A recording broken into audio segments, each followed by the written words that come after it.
Hello students, welcome to Telugu officer channel. ఇవాళ మనం మే 6వ తేదీకి సంబంధించిన కరెంట్ అఫైర్స్ చూద్దాం. ఇవాళ మన ఫస్ట్ ఆర్టికల్ చూడండి. కచ్ అజ్రాక్. గుజరాత్లో ఉన్నటువంటి కచ్లో అజ్రాక్ అన్నటువంటిది ఏంటి అంటే ఇది ఒక వస్త్రం అనమాట, క్లాత్. దీనికి భౌగోళిక సూచిక సర్టిఫికేట్ అనేది జారీ అయింది. అంటే ఏంటి, ఇక్కడ జాగ్రఫికల్ ఇండికేషన్ ట్యాగ్ అన్నటువంటిది దీనికి వచ్చింది.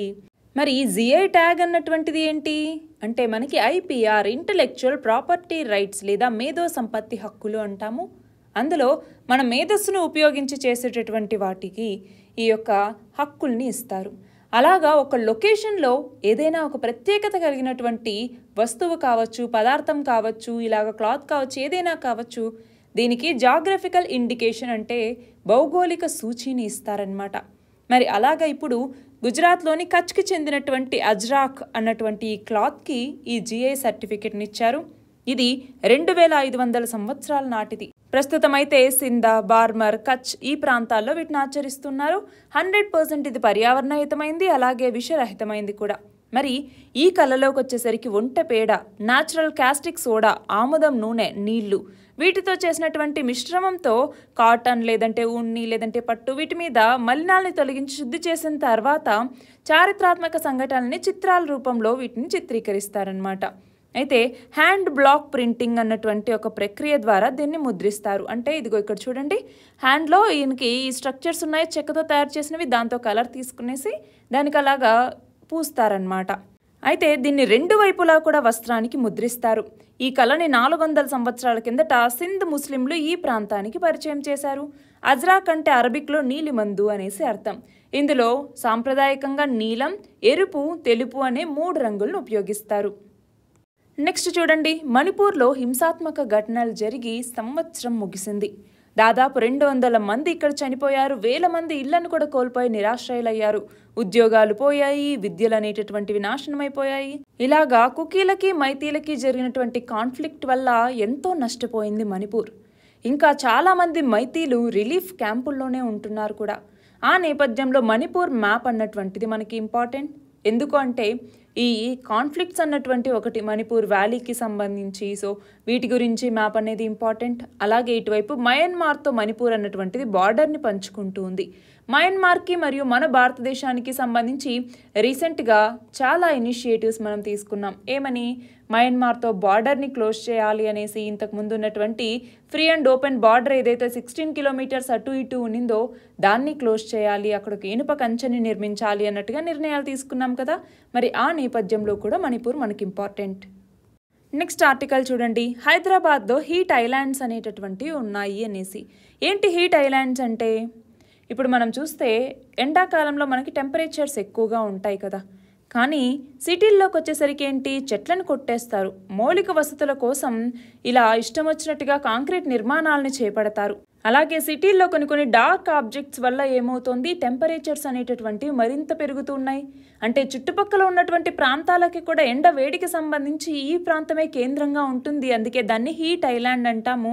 అవి ఎక్కువగా పట్టణ ప్రాంతాల్లో ఉంటాయి కాబట్టి వాటిని మనం అర్బన్ హీట్ ఐలాండ్స్ అనేసి పిలుస్తుంటాం. నెక్స్ట్ చూడండి, యునెస్కో గులెర్మో కానో ప్రైజ్ 2024 అన్నటువంటిది పాలస్తీన్ జర్నలిస్టులకి ప్రకటించడం జరిగింది. ఎక్కడ, గాజాలో వీటిని ఇచ్చారనమాట. నెక్స్ట్ చూడండి, మానవరహిత బాంబర్ డ్రోన్ గురించి. మన రక్షణ శాఖ అవసరానికి తగినట్టుగా మన స్వదేశీ సాంకేతికతతోనే ఫ్లయింగ్ వెడ్జ్ అన్నటువంటి సంస్థ ఒక మానవరహిత బాంబర్ డ్రోన్ని తయారు చేసింది. దాని పేరే FWD-200B అన్నటువంటిది. ఇది మొత్తం 100 కిలోల పేలోడ్ని మోసుకెళ్లగలదు. గంటకి 370 కిలోమీటర్ల వేగంతో 12 నుంచి 20 గంటల పాటు గగనతలంలో ప్రయాణించే సామర్థ్యం దీనికి ఉంది.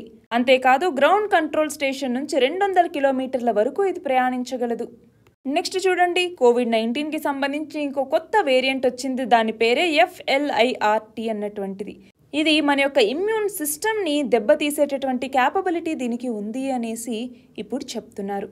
నెక్స్ట్ చూడండి, ఇండియా యొక్క NPCI అంటే national payments corporation of India అన్నటువంటిది UPI లాంటి ఇన్స్టంట్ పేమెంట్ సిస్టమ్ని నమీబియాలో డెవలప్ చేయబోతోంది.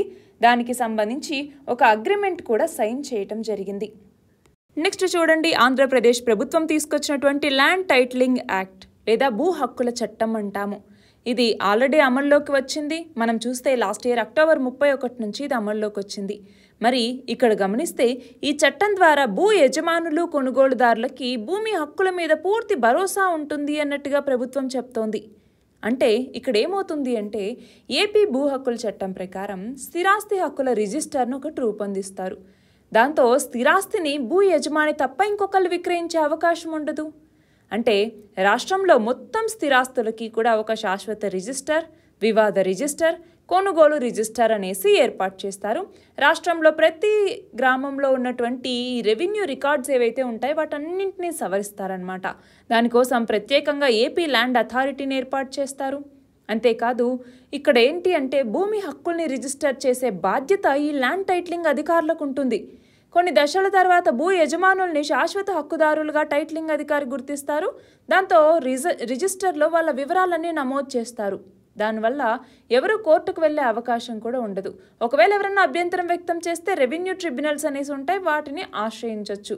అంటే కోర్టుకు వెళ్లేందుకు అవకాశం అనేటటువంటిది ఉంటుంది. కానీ రెవెన్యూ ట్రిబ్యునల్ తీర్పుల మీద హైకోర్టుని ఆశ్రయించవచ్చు. అంటే రాష్ట్ర స్థాయి రెవెన్యూ ట్రిబ్యునల్స్ ఉంటాయి, వాటి తీర్పుల మీద హైకోర్టుకు వెళ్ళే అవకాశం అనేది ఉంటుంది. అయితే ఇక్కడ ఏమవుతోంది అంటే ఈ ల్యాండ్ టైటిలింగ్ యాక్ట్తో ఇటు మధ్యతరగతి అలాగే చిన్న చిన్న భూ కమతాల వాళ్ళకి ఇబ్బంది అనేటటువంటిది వస్తుంది. ఎందుకంటే ఈ భూ వివాదాలు స్థానిక సివిల్ కోర్టులో పరిష్కరించుకునే వీలు లేదు, రెవెన్యూ కోర్టులు అన్నారు.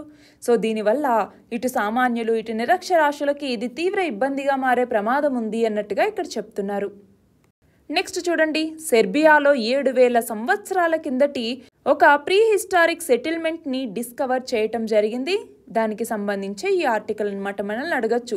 7000 సంవత్సరాల నాటి ప్రీ హిస్టారిక్ సెటిల్మెంట్ని రీసెంట్గా డిస్కవర్ చేశారు. ఎక్కడ అంటే సెర్బియాలో.